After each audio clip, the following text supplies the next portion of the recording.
Assalamualaikum warahmatullahi wabarakatuh. Pemirsa Sambil TV dimanapun Anda berada, kali ini jumpa lagi dalam acara dialog khusus.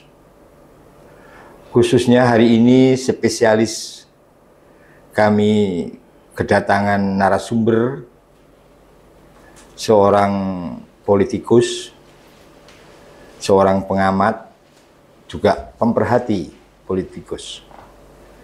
Kali ini kita akan mengambil tema Kota Waringin Timur dan Nakhoda. Jadi Kota Waringin Timur Kabupaten, Nakhoda itu adalah yang akan menyetir nantinya, keterkaitan dengan seorang pemimpin yang akan memimpin Kabupaten Kota Waringin Timur. Ini akan dibawa layar kemana? Pemirsa, kami perkenalkan janji awal tadi, yaitu dengan narasumber kita, Bapak Haji Heriansah, Sarjana Ekonomi, Magister Administrasi Publik. Selamat jumpa, Pak. Selamat jumpa. Ya, ini pertemuan baru kali ini, Pak, ya. Iya. Gini, Pak. Dalam hal ini mungkin masyarakat khususnya di Kota Waringin Timur sebentar lagi akan menghadapi pilkada, ya, Pak, ya. Jadi pastinya masyarakat ingin memilih seorang nakhoda yang memimpin Kabupaten Kota Waringin Timur itu tepat, tidak salah pilih, ya kan? Karena ini semacam buah gitu, mungkin mukanya itu bagus, tapi jangan salah pilih nanti dalamnya seperti apa, gitu, Pak, ya. Jadi kita berbicara di sini menurut Bapak sebagai pengamat, pemerhati, keterkaitan politik, keterkaitan dengan masyarakat ingin memilih seorang pemimpin yang seperti apa. Kira-kira hal seperti inilah yang nanti akan banyak kita omongkan, kita obrolkan, Pak. Karena ini adalah edukasi untuk masyarakat, ya kan? Jangan sampai salah pilih, gitu, Pak, ya. Pemirsa, silakan Bapak kenalkan siapa namanya, Pak. Terima kasih Pak Jakaria yang sudah memberikan waktu kepada saya. Kenalkan, nama saya Haji Heriansah SE MAP. Tadi sudah diperkenalkan. Memang saya di periode 2014-2019 pernah duduk di perwakilan Kotim Seruyan, Pak. Alhamdulillah dipercaya oleh masyarakat saat itu. Baik apa yang disampaikan oleh Pak Jakaria tadi, mungkin di pilkada serentak tahun 2024 ini, Pak, ini sangat berbeda pada pilkada-pilkada sebelumnya. Karena serentak ini otomatis kita melihat dari kacamata Kalteng saja dulu, karena ini seluruh Indonesia. Jadi ini untuk di Kalteng, saya kira seluruh 14 kabupaten kota melaksanakan bersamaan. Dan juga Gubernur Kalimantan Tengah. Nah, itulah yang saya sebut ini sangat berbeda pada pilkada sebelumnya. Karena bagaimanapun kalau dulu 2000 sebelumnya, ya kan, pemilu pilkada sebelumnya itu hanya Kotim dengan pemilihan gubernur saja. Dan ini sangat luar biasa. Ya, luar biasa. Saya kira mungkin baru terjadi inilah se-Indonesia, kita bicara khususnya Kalteng. Dan itu kenapa ini akan terjadi, karena kita tidak bisa lepas dari pengaruh dari pemilihan gubernur juga. Oke, Pak. Ya, paham. Tapi memang pemirsa, itulah kacamata seorang politikus, pengamat, pemerhati. Jadi dia tidak berbicara sempit dalam arti kabupaten, tapi se-Kalimantan Tengah. Kata serentak. Tapi kami harapkan, Pak, sebagai warga Kota Waringin Timur, ya kan, sesuai dengan apa yang kita cita-citakan, pilih yang baik dari yang baik, pilih yang terbaik daripada yang baik. Gitu, Pak. Ini kan sulit, Pak. milih yang seperti apa, cara-caranya seperti apa. Lah kemudian nanti Bapak bisa memberikan suatu gambaran edukasi untuk masyarakat, ya. Itulah kami sebagai warga Kota Waringin Timur juga kepingin, ya kan, rasa damai pilkada ini merupakan suatu pesta milih seorang pimpinan, ya Pak ya. Sama halnya kalau seorang istri mau pilih suami gitu loh Pak, kan yang harus cocok, cinta gitu kan. Kalau nggak cinta nanti di tengah jalan jadi permasalahan yang timbul gitu Pak ya. Jadi kita berbicara keterkaitannya milih-memilih ini Pak ya, atau mencoblos-mencoblos ini Pak. Kira-kira pandangan Bapak ya Pak ya, Kabupaten Kota Waringin Timur ini yang pantas itu seperti apa sih Pak yang bisa menakodai, yang bisa membawa berlayar Kabupaten Kota Waringin Timur itu seperti apa? Kriterianya seperti apa Pak? Bukan manusianya loh Pak, kriterianya. Iya, kira-kira. Baik, Kota Waringin Timur ini adalah bagian daripada DPT terbanyak sekalteng Pak. Jumlah pemilih terbanyak sekalteng. Ya kan? Nah, seperti saya sampaikan awal, dan memang penduduk Kota Waringin Timur ini multi Pak, ya kan, multi etnis, ya kan, dan satu juga kenapa saya sebut multi ini karena efek dari semua itu Kotim juga pernah menjadikan satu daerah konflik Pak, ya kan, itu bagaimanapun sedikit banyak masih ada bau-bau itu bisa dijual, ya kan, oleh para calon. Tapi saya berharap bahwa Kotim terutama, ya kan, dengan luas wilayah yang cukup luas, ya kan, layak juga dijadikan pemekaran 2 kabupaten dengan jumlah penduduk yang banyak, dengan kecamatan 17, ya kan, betul. Jadi pada posisi Kotim ini adalah pemimpin yang harus bisa semua melihat Pak, melihat daripada ke 5 posisi dapil ini. Ini berbeda-beda, berbeda-beda pandangannya, masyarakatnya juga. Habis itu politiknya juga setiap wilayah, karena saya melihat dari kacamata politik saya, Kotim ini terbagi dari 3 posisi sebenarnya Pak, walaupun 5 dapil. 3 posisi. 3 posisi. Ya. Ada di posisi selatan, daerah pesisir. Ya. Ada posisi di tengah di Kota Sampitnya sendiri dengan Bamang, dan ada posisi di utaranya. Nah ini 3 komunitas warga ini berbeda-beda. Sangat berbeda. Ya. Sangat berbeda. Nah, bagaimana pemimpin ke depan bisa menerima kritik dan masukan dari 3 posisi ini? Itu daripada kritiknya, belum dari segi pembangunannya nanti, ya kan? Ini harus betul-betul seorang pemimpin yang cerdas, ya kan? Bukan hanya mencari pencitraan.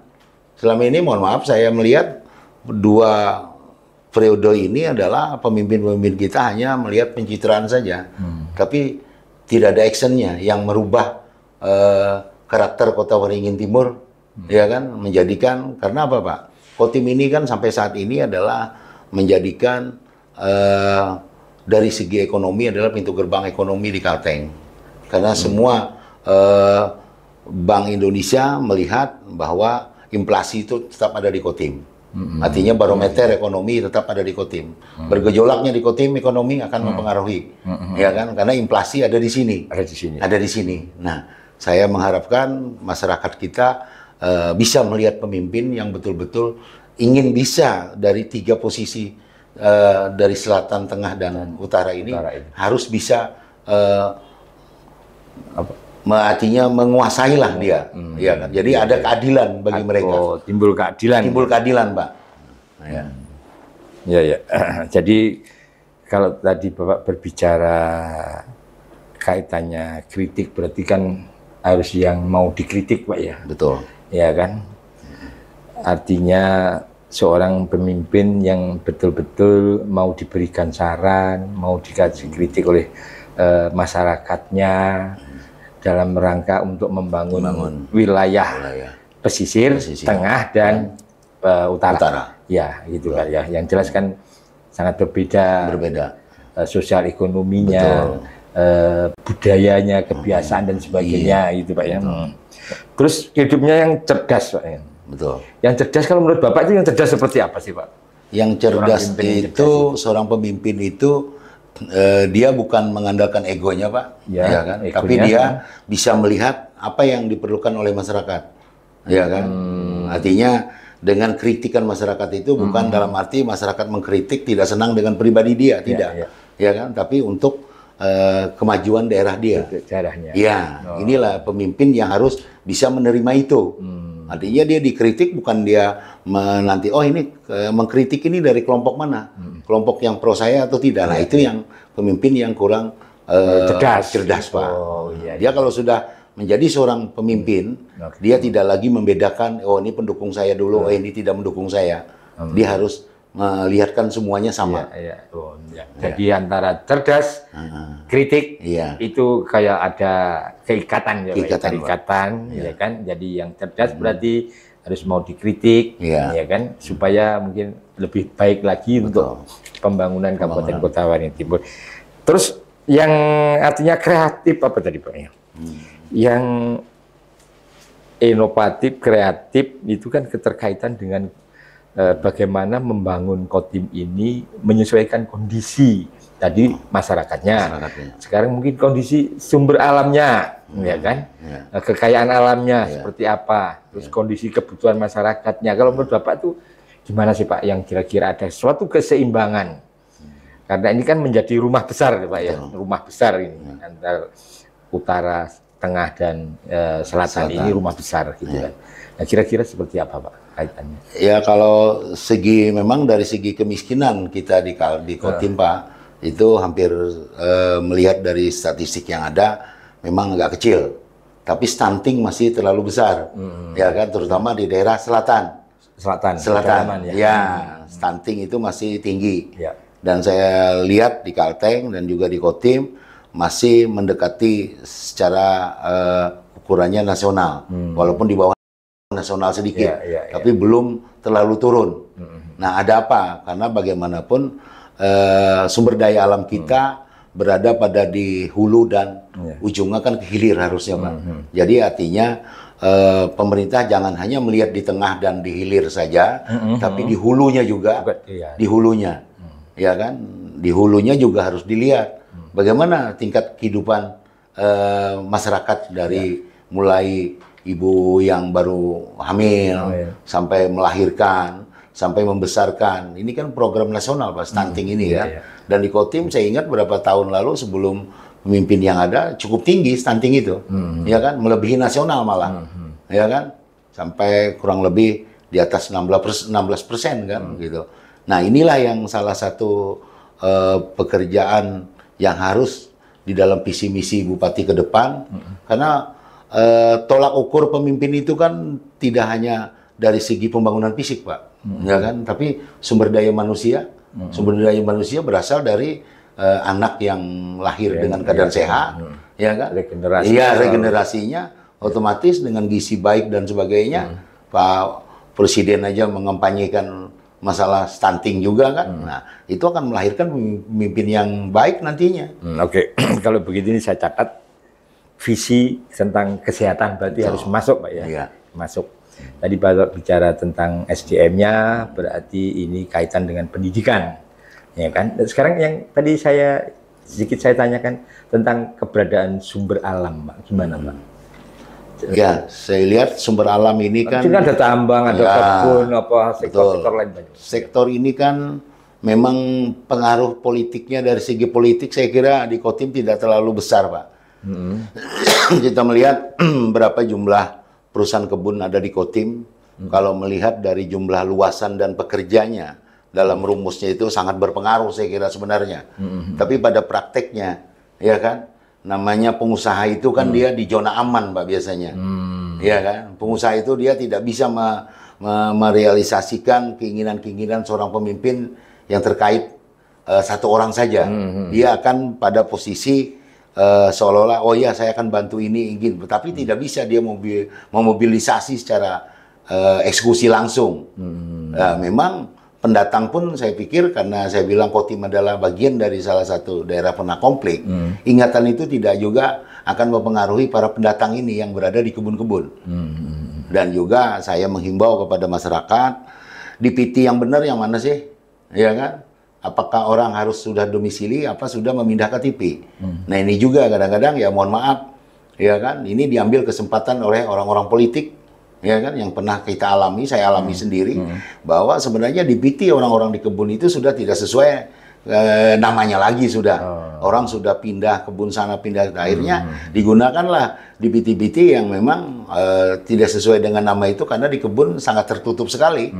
Masyarakat tidak bisa masuk akses ke dalam saat pemilihan. Nah ini jadi PR juga nih Pak ke depan. Iya, tentang DPT mungkin nanti kita akhir-akhir Pak. Iya.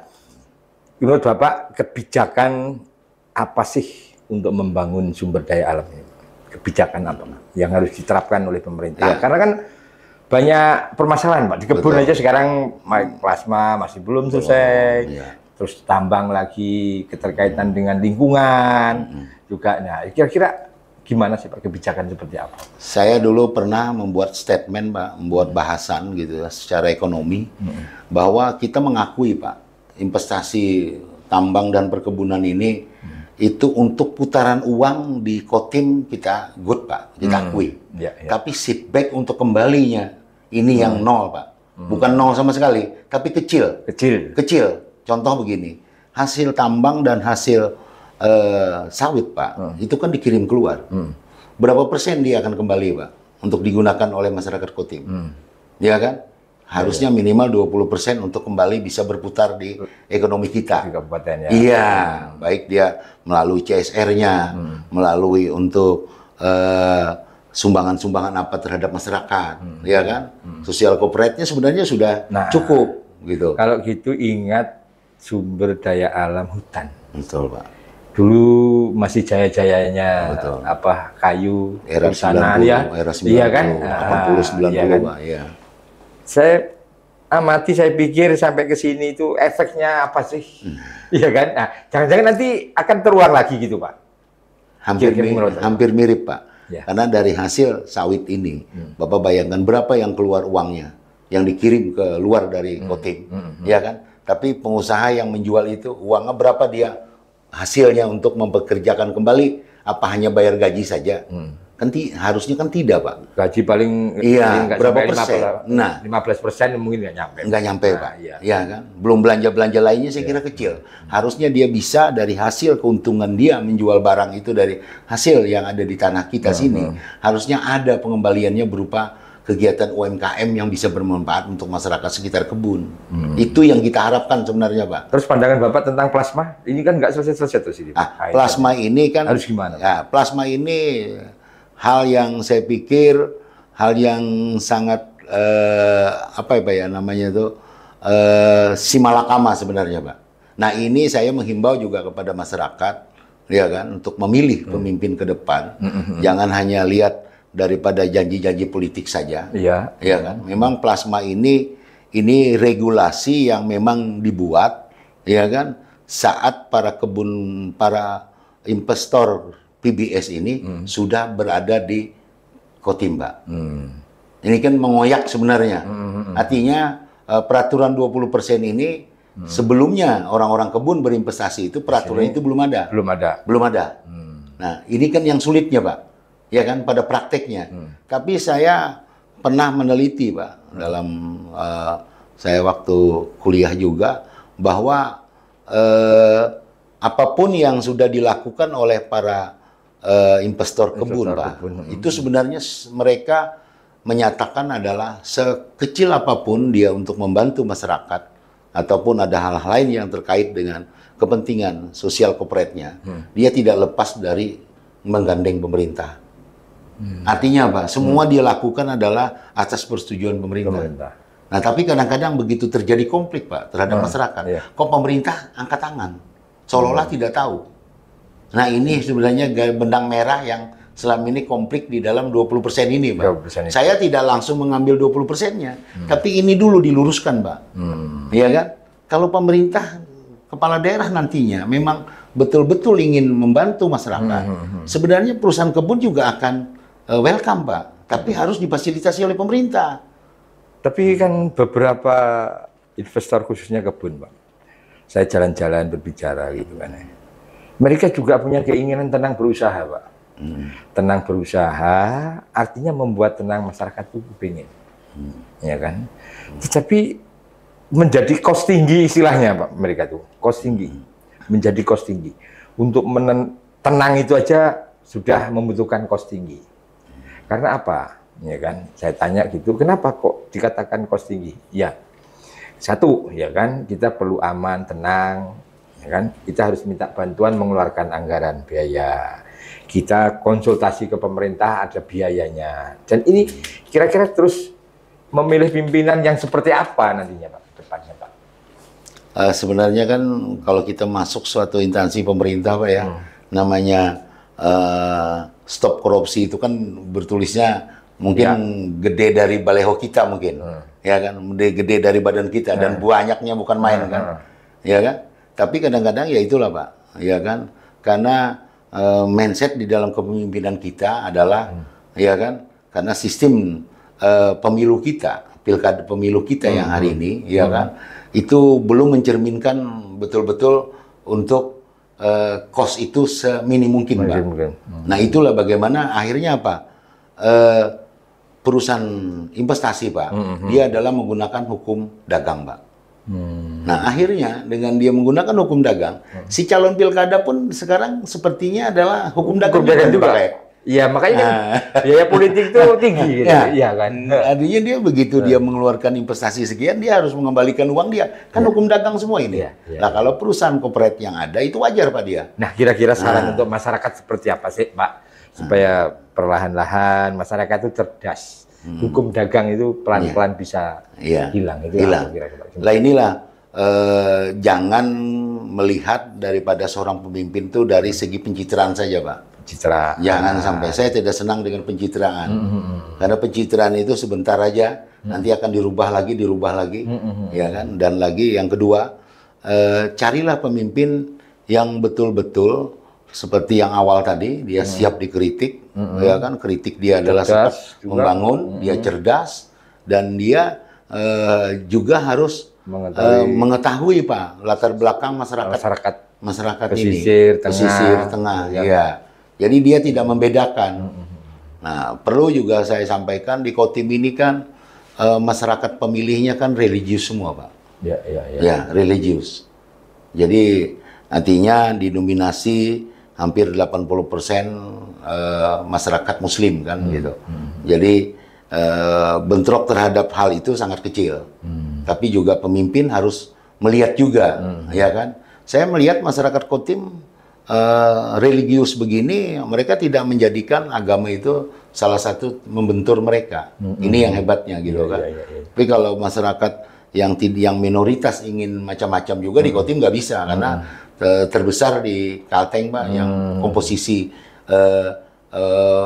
mayoritasnya itu sangat tinggi adalah di Kotim, ya kan, jumlah penduduknya gitu. Ya, jadi ini harus juga menjadikan cermin gitu kan. Kalau salah satu daerah sebagai mayoritas satu agama kan harusnya pemimpin pun harus bisa melihat di situ kan. Oke, jadi seorang pemimpin harus bisa melihat kondisi itu, Pak, ya. Nanti akan kita sambung lagi. Pemirsa, kita sudah belajar memilih seorang pimpinan, ya kan. Pertama, seorang pimpinan harus mau dikritik, kan? Harus cerdas, terus harus mengetahui kondisi sosial masyarakat pesisir tengah dan pedalaman ataupun pesisir utara, karena karakteristiknya berbeda-beda, Pak, ya. Itu seorang pemimpin yang mungkin akan bisa membawa berlayar Kabupaten Kota Waringin Timur menuju bahtera yang lebih sejahtera. Kita lanjutkan setelah jeda berikut ini.